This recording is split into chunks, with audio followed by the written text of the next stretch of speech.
Le week-end dernier, le Belgian Gentleman Drivers Club, mieux connu sous l'appellation BGDC, a poursuivi son début de saison de toutes les folies avec un troisième rendez-vous en à peine un mois.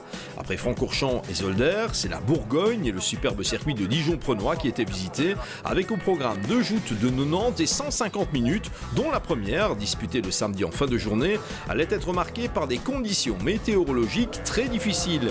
De quoi entraîner un nombre important de neutralisations, d'abord sous régime de full coursier-d'eau, puis sous conduite de la voiture de sécurité, ce qui n'a pas manqué de semer un certain trouble au cœur du peloton.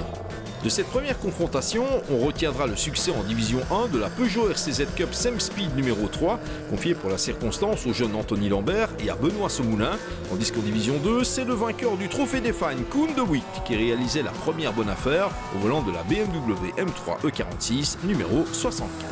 C'est néanmoins le dimanche que tout allait se jouer, avec des conditions un peu moins extrêmes et surtout une course exempte de tout souci de gestion.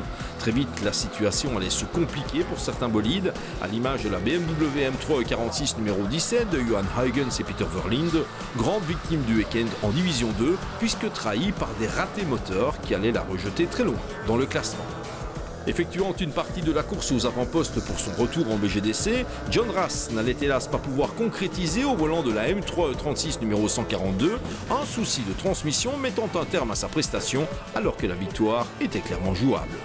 Dans ces conditions, Koen de Witt ne se faisait pas prier pour remporter une deuxième victoire cette saison, le pilote néerlandophone de la 64 ne commettant pas la moindre erreur sur un circuit qu'il apprécie, s'offrant même le luxe de repasser au pneu slick très tôt dans la course alors que la piste était toujours humide, et de Witt de reprendre la tête du championnat.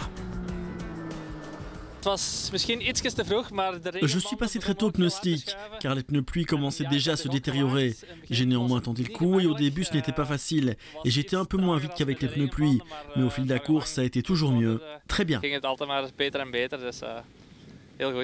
Au classement de la D2, De Witt devançait une BMW Z3M coupé numéro 888 que Pierre Delancer, Dimitri Kluiskens et Maxence Van de Kerkhove ont superbement mené sur le circuit bourguignon, ce qui leur valait des lauriers d'argent amplement mérités.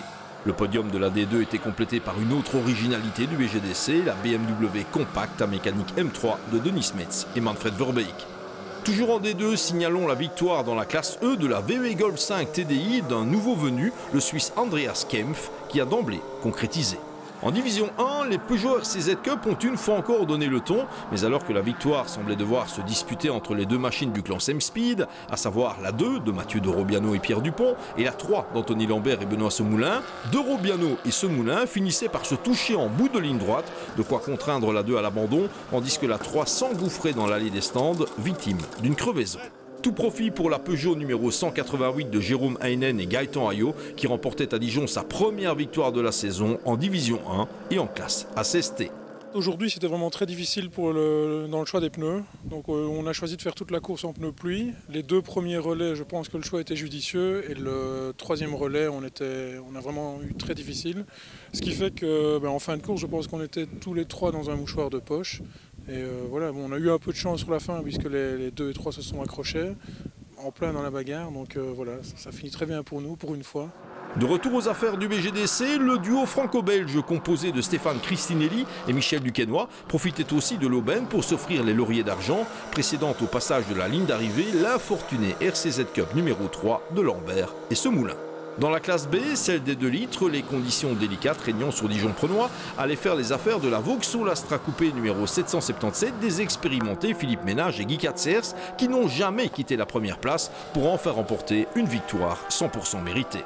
Au cumul des 2 manches, c'est l'inattendu Renault Clio Allure Team numéro 108 de Jean-Marc Bourdouche et René Brugmans qui s'offrait une plantureuse 2e place, précédant la tout aussi inattendue Honda Civic numéro 6 du jeune Maverick Delatte et du toujours vert Patrick Van Biloun, grand amoureux du circuit de Dijon. Signalons la belle 2e place en course 2 de la Renault Clio numéro 503 de François Jequen et Gaël Frère, qui payait hélas très cher ses ennuis électriques de la veille au moment du décompte final. Pour être complet, mentionnons encore la victoire de la Porsche Boxster numéro 24 de Jean-Yves Beckmann, Christophe Denis et Alain Neutelers dans la classe D de la Division 1, celle des mécaniques de 2,5 litres.